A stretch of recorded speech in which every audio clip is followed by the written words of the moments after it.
Bien, muy buenas tardes, estimados alumnos. Damos inicio a la clase número 26, siempre con el tema de la justicia penal de menores. Estábamos haciendo un análisis sobre la ley penal juvenil. Ya habíamos explicado cuál fue su antecedente y habíamos dado algunas líneas también sobre la terminología jurídica que se utiliza. Asimismo, habíamos hablado del artículo 1, 2 de la ley. Ahora vamos a seguir con este análisis y vamos a establecer lo regulado en el artículo 3, que nos habla de los principios rectores. Dice: la protección integral del menor, su interés superior, el respeto a sus derechos humanos, su formación integral y la reinserción en su familia y en la sociedad son los principios rectores de la presente ley. Artículo 4. La interpretación y aplicación de las disposiciones de esta ley deberán hacerse en armonía con sus principios rectores, dice, con los principios generales del derecho y con la doctrina y normativa internacional en materia de menores, en la forma que mejor garantice los derechos establecidos en la Constitución, los tratados, las convenciones y pactos y demás instrumentos internacionales suscritos y ratificados por El Salvador. Bien, el artículo 3 nos habla y dice que la protección integral del menor, el interés superior, el respeto a sus derechos humanos, su formación integral y la reinserción en su familia en la sociedad son los principios rectores de esta ley. Lo que quiere decir es de que todas las actuaciones, que tanto administrativas como judiciales, deben de estar encaminadas precisamente a el cumplimiento de estos principios.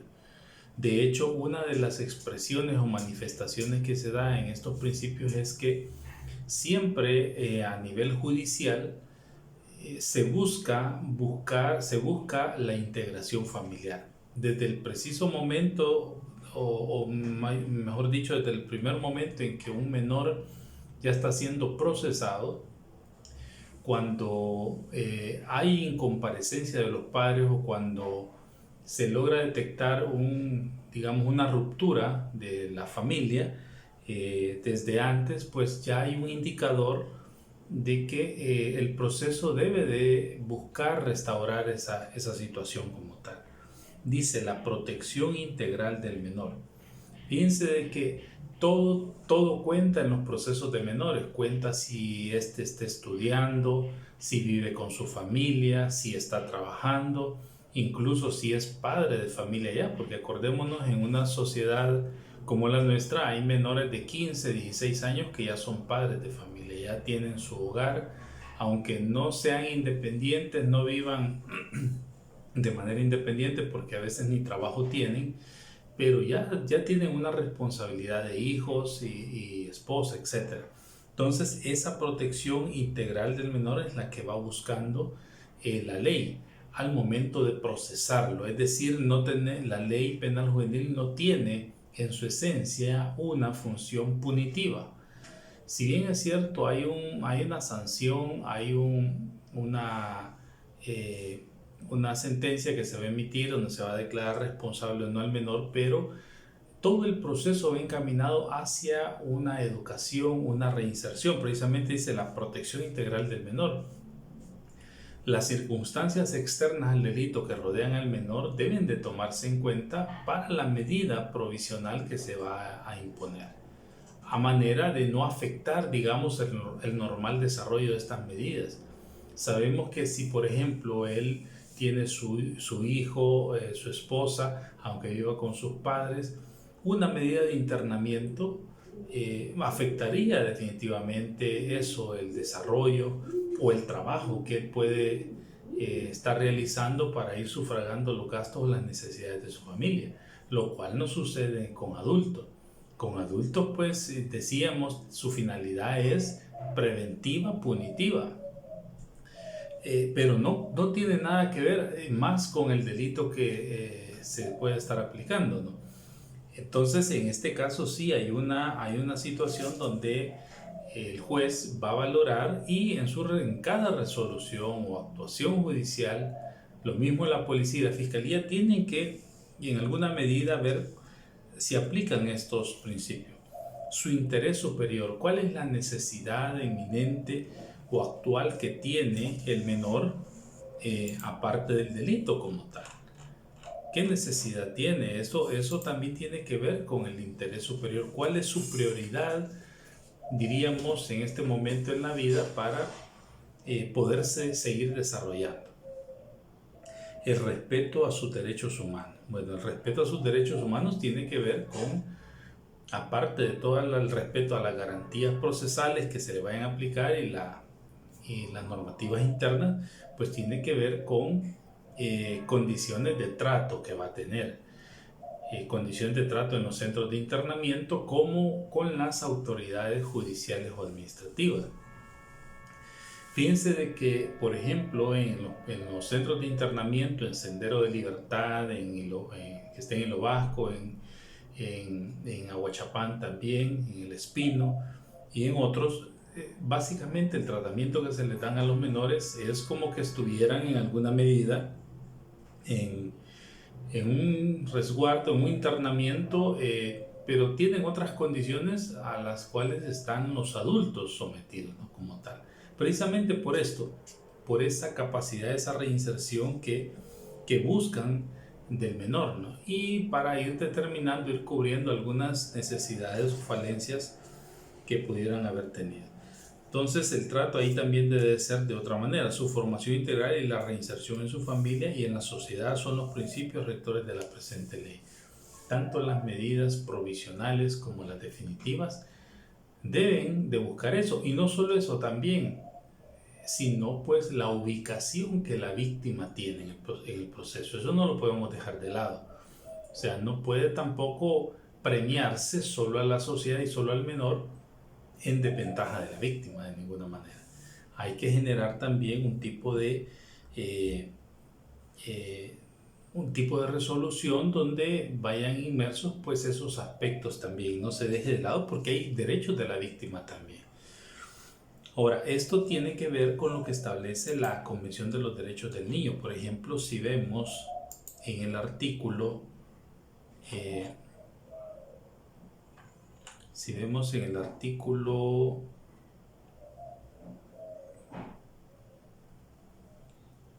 3, 37 y 40 de la Convención de los Derechos del Niño, nos habla sobre el principio del interés superior. Dice el artículo 3: en todas las medidas concernientes a los niños que tomen las instituciones públicas o privadas de bienestar social, los tribunales, las autoridades administrativas o órganos legislativos, una consideración primordial a que se atenderá será el interés superior del niño. Esa es una condición importante. El artículo 39 y 40 también el artículo 40 literal B, tercer literal dice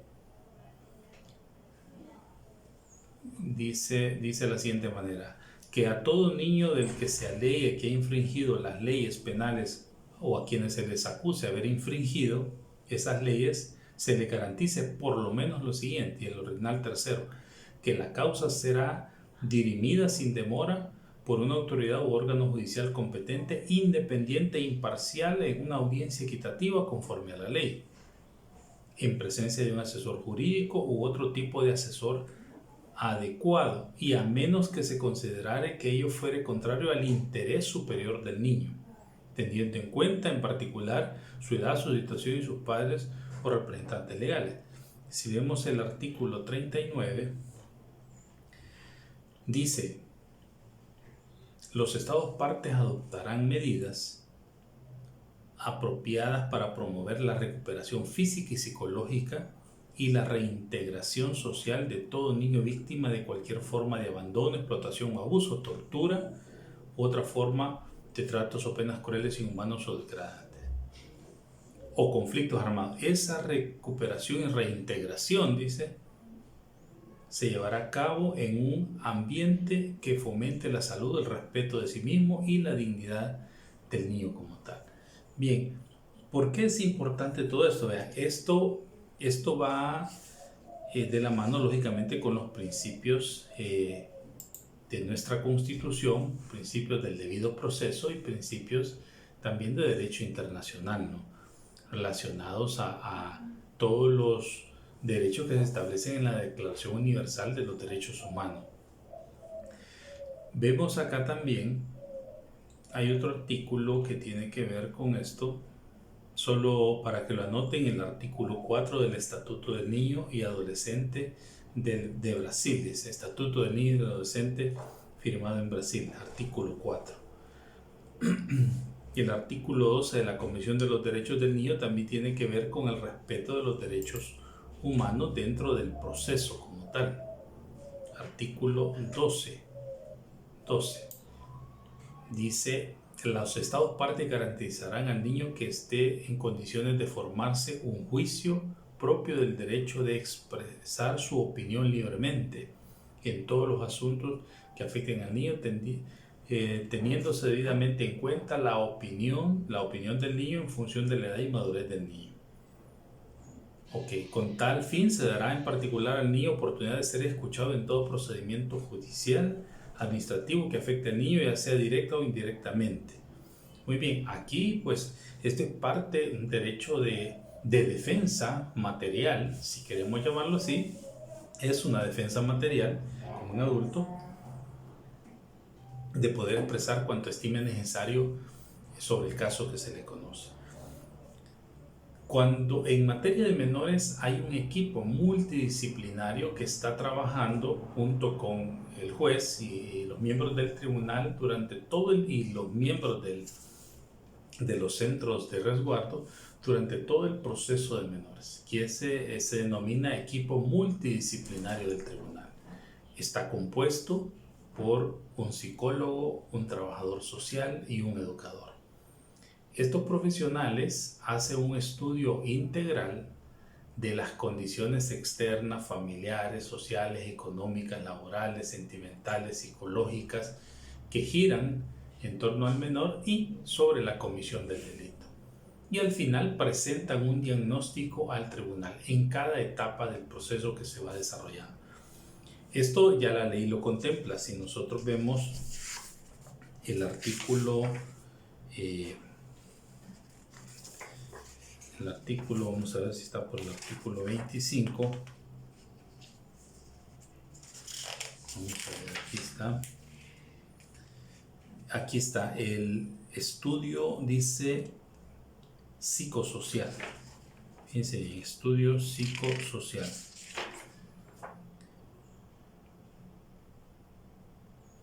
Dice, artículo 32. En todo procedimiento se ordenará el estudio psicosocial del menor, el que se tendrá en cuenta al dictar la resolución para aplicar las medidas más convenientes. El que se tendrá en cuenta. Dicho estudio deberá realizarse y remitirse dentro de los 15 días siguientes a la notificación de la resolución que lo ordena.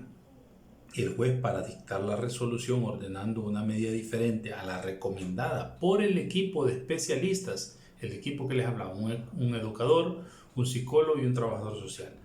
El juez podrá dictar, dice la resolución, ordenando una medida diferente a la recomendada por el equipo de especialistas, motivando las razones en que se fundamenta. Si el menor se encontrare privado de su libertad, el estudio psicosocial se efectuará por los especialistas del centro donde el menor se encontrare. Caso contrario, dicho estudio lo realizará el equipo de especialistas adscrito al juzgado de menores como tal. El equipo de especialistas. Entonces, vemos acá, aquí está, esto lo relacionamos con el artículo 44. Dice, los tribunales de menores tendrán la organización que dispone la ley orgánica judicial y demás normas legales aplicables. Su personal deberá ser especialmente calificado y contará por lo menos con un psicólogo, un trabajador social y un pedagogo, auxiliándose de los especialistas del Instituto de Medicina Legal y del Instituto Salvadoreño de Protección al Menor, así como de otros especialistas con los que contar en dichos institutos, servicios que deberá ser gratuitos. Luego dice, para ser juez o magistrado de cámara de menores se deberá reunir los requisitos exigidos en la ley. Esto es otra cosa. Ahora, ¿qué es lo importante de esto? Para fines prácticos también de ustedes que van a litigar posteriormente en esta área. no debemos dejar de lado o pasar por alto el diagnóstico psicosocial que en todo el proceso, desde que capturan a una persona, a un menor, desde que lo privan de no lo privan de su libertad, desde que lo localizan y lo detienen, desde ese momento el equipo empieza a actuar. Entonces, para fines prácticos es necesario tener en cuenta lo que la conclusión del diagnóstico psicosocial dice en el expediente, ¿no? Porque esa recomendación que ellas dan es una recomendación, diría, técnica, no solo jurídica, sino técnica, social, económica y filosófica y psicológica también. Acordémonos los tres profesionales que participan en la elaboración del mismo. En tanto, la recomendación que dan al tribunal sobre la medida que le va a imponer al menor tiene mucho peso, mucho valor. Por eso dice la ley que si el juez decide imponer otra medida que no sea la recomendada por el equipo, pues entonces tendrá que motivar lo fundamental. Entonces, para fines prácticos es importante que cuando vayamos a hacer un estudio de un caso, hay que anotar bien cuáles han sido las consideraciones que cada miembro del equipo ha establecido con respecto al menor. Como decía, ellos ahí toman en cuenta una serie de factores familiares, si vive con los padres, no vive con los padres, si está casado, si está estudiando, si está trabajando, si ha tenido anteriormente problemas con la justicia, si tiene un proceso educativo de deserción o es ambiguo, cualquier situación que puede darse. Entonces es importante mencionar, es importante verificar todo eso. Dice, esto lo relacionamos con el artículo 44. Ahora dice, todos estos principios también están siendo cumplidos por este grupo de profesionales. Dice, la interpretación, artículo 4. La interpretación y aplicación de las disposiciones de esta ley deberá hacerse en armonía con sus principios rectores, con los principios generales del derecho y con la doctrina y normativa internacional en materia de menores en la forma que mejor garantice los derechos establecidos. Bien, recordemos pues que los tratados internacionales ratificados por El Salvador son ley de la República. De conformidad al artículo 144 y siguientes de nuestra Constitución, obtienen la calidad de leyes secundarias. Y cuando haya conflicto, dice la ley, entre la ley secundaria y el tratado, va a prevalecer el tratado. Entonces, un detalle importante es que no podemos dejar de lado todo lo que establece la normativa internacional en torno a los menores de edad. Llámese todos los protocolos de Beijing, la Convención de los Derechos del Niño y aquel tipo de convenciones o pactos que se hayan firmado por El Salvador sobre otros rubros. Entonces es muy importante esto. Luego dice el artículo 5, nos habla sobre las garantías.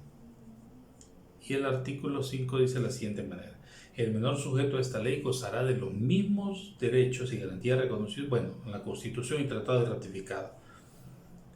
En la Constitución y en las leyes aplicables y demás leyes aplicables a los mayores de 18 años. Es decir, se refiere a las garantías procesales o todo aquello que pueda aplicarse supletoriamente del Código Procesal Penal o del Código Penal a esta ley. Porque eso claramente también lo dice en el artículo, hay un artículo que habla de la aplicación supletoria, artículo 41.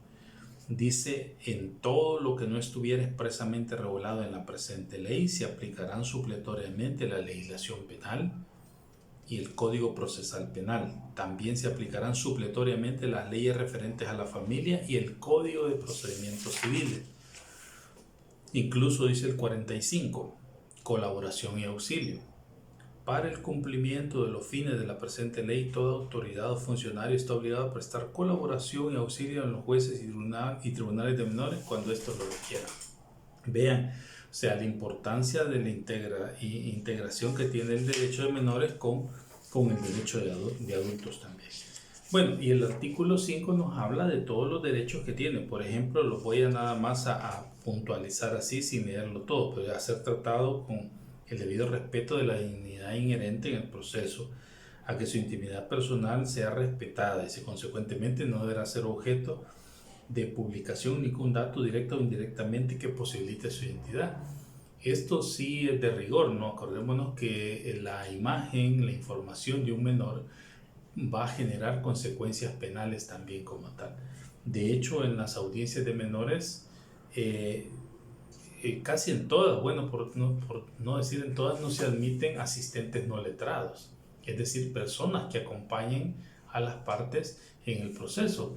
Ahí queda a criterio del juez pues autorizarlo o no, pero por regla general no se autorizan a veces ni este tipo de personajes en las audiencias como tal. A tener un proceso justo, oral, reservado, sin demora, a no ser privado ilegalmente de su libertad, a no ser ingresado institucionalmente sino mediante una orden escrita, que toda la limitación o restricción de sus derechos sea ordenada judicialmente, a recibir información clara, a que se observen las reglas del debido proceso, a ser informado del motivo de su detención, a no ser obligado a prestar testimonio, a no ser declarado autor o partícipe, etc. Aquí, cuando hablamos del artículo 5, a lo que nos estamos refiriendo es que en todo el proceso de menores se van a respetar las mismas garantías constitucionales y procesales de un proceso de adulto. Llámese garantía del ni bis in idem, inviolación a la violabilidad de la defensa técnica y material, principio de legalidad, garantía del debido proceso, garantía de la presunción de inocencia, el indubio pro reo, etcétera, principio de irretroactividad de la ley más favorable. Toda esta garantía, el principio pro homine también se va a aplicar, se tiene que aplicar acá. Cuando hayan conflictos entre dos normativas, el juez valorará cuál es la que mejor tutela el derecho y esa tendrá que aplicar. Todos estos principios se tienen que dar durante el proceso de menor. Él tiene derecho también, como decía la ley, a aportar medios probatorios, a participar en las etapas del proceso, a ser escuchado, a que se consideren todas sus circunstancias externas fuera del proceso también para tomar la mejor decisión, etc. Todo eso tiene que ver con lo que establecen también los tratados internacionales como tal. Este artículo pues lo relacionamos con el 144 de la Constitución y también con el artículo 15 de la Ley Penal Juvenil, artículo 13 también, 12, que tienen que ver con las medidas a imponer. Dice el artículo 6, garantía, artículo 6 y 7. El 6, la garantía de los derechos humanos. La Procuraduría para la Defensa de los Derechos Humanos velará que en todos los procedimientos previstos en la ley se respeten los derechos fundamentales como tal. Y presunción de minoridad, artículo 7. En todo caso, dice, en que no se pudiera establecer la edad de una persona presumiblemente menor, será considerada como tal y quedará amparada por las disposiciones de esta ley. Ahora, la presunción, en todo caso, dicen que no se pudiera establecer la edad de una persona presumiblemente menor, será considerada como tal y quedará amparada por las disposiciones de esta ley. Claro, ahí si no se tiene ningún tipo de documentación donde se puede establecer la edad del menor infractor, pues también se puede ubicar a través de medicina legal, con un examen forense en la dentadura. Ya la ley faculta para que pueda establecerse una edad promedio, no una edad que se le puede ubicar al menor. Esto pues puede suceder en el caso, imaginémonos, de un menor infractor que ande en las calles, no tenga hogar, casa, etcétera, y pueda cometer un delito. Eso puede pasar también, ¿no? Pero ya está la salida en ese caso como tal. Bien. Veamos las medidas que pueden ser aplicadas a un menor como tal. Dice el artículo 8. El menor que cometiere un hecho tipificado como delito o falta de acuerdo a la legislación penal solo podrá ser sometido a las siguientes medidas. solo a estas, no pueden ser a otra medida distinta. Orientación y apoyo sociofamiliar. Bien, la orientación y apoyo sociofamiliar definitivamente es una medida que va encaminada a fortalecer los lazos familiares. Dice orientación y apoyo sociofamiliar. Esta medida, pues lógicamente se puede presentar desde el momento en que el menor es respaldado por sus padres. Hay casos donde el menor se llega a la audiencia, perfectamente llegan los dos padres como responsables y pasan a la audiencia también. Entonces, de ahí, pues estos padres son entrevistados por el equipo multidisciplinario de especialistas, al igual que el menor, y sobre la base de todo eso, para la primera audiencia, la audiencia de verificación, imposición de medidas o no, se presenta un estudio psicosocial.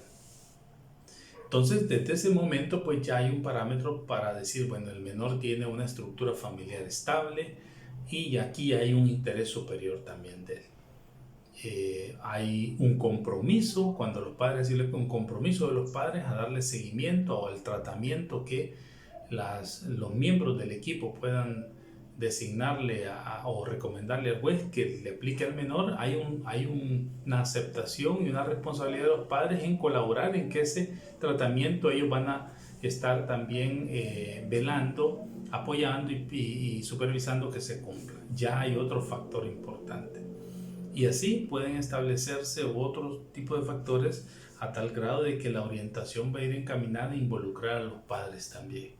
Entonces, ante una situación así hipotética que he planteado, pues el juez puede tomar la decisión y los miembros del equipo de recomendar esta medida provisional, o pudiera ser, si estamos ya en la etapa de vista de la causa, y al final también recomendarla.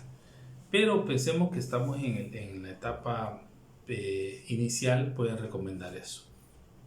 Ahora, la amonestación. Generalmente la amonestación es una medida que va a ser establecida por el juez como tal. Por el juez, un regaño, un llamado de atención, diríamos. Una exhortación al menor. Acordémonos que la comisión de un delito en un menor de una infracción penal no precisamente puede ser porque ande en la calle, vagando, que tenga un hogar desintegrado, que no estudie o que sea malcriado, etc. No precisamente puede ser, puede darse el caso de que se reunió con un par de amigos, cometió un error y ahí se dio el delito, o sea, pero es una persona pues que con valores religiosos, sociales, culturales, lo que sea, puede presentarse a la situación con una estabilidad económica, digamos, normal o bastante holgada. Es decir, ninguno de esos otros factores afectó eso, sino que fue un momento, digamos, de descuido, de arrebato y que lo llevó a la comisión de un delito. Entonces, pudiera proceder ahí una amonestación nada más. Esto va a depender, por supuesto, también del tipo de delito que se esté conociendo, ¿no? Ante un homicidio, pues no sería proporcional generar de manera así provisional una amonestación. Lo más seguro va a ser un internamiento, lo más seguro. ¿Por qué razón? Bueno, porque acordémonos que hay otra parte también afectada, está la víctima. Y ante una situación, ante un delito de ese tipo, aparte de que es un delito grave y que para poder, digamos, aplicar otro tipo de medidas tendrían que verse varias circunstancias, pero hay un interés de la víctima y se corre el peligro de que si se deja en libertad, pues también el menor, lo más seguro es que puede evadir la justicia, pueda irse y frustrar el proceso. Las mismas circunstancias que se contemplan en los adultos respecto a la decisión de estas medidas se pueden contemplar acá, solo que en el proceso de menores hay que atender a otro tipo también de elementos que conlleva la vida del menor como tal. Entonces, la amonestación pudiera darse. Dice, el menor que cometiera un hecho tipificado como delito o falta de acuerdo a la legislación penal solo podrá ser sometido a las siguientes medidas. Fíjense que pueden aplicársele no solo una medida, pueden aplicársele varias. Ya lo vamos a ver en el artículo 9, dentro de la forma de aplicación. Pueden aplicársele varias, podría ser una amonestación y una imposición de reglas de conducta, que las vamos a ir discutiendo y analizando en la próxima sesión. Por el momento es todo. Pasen buenas tardes.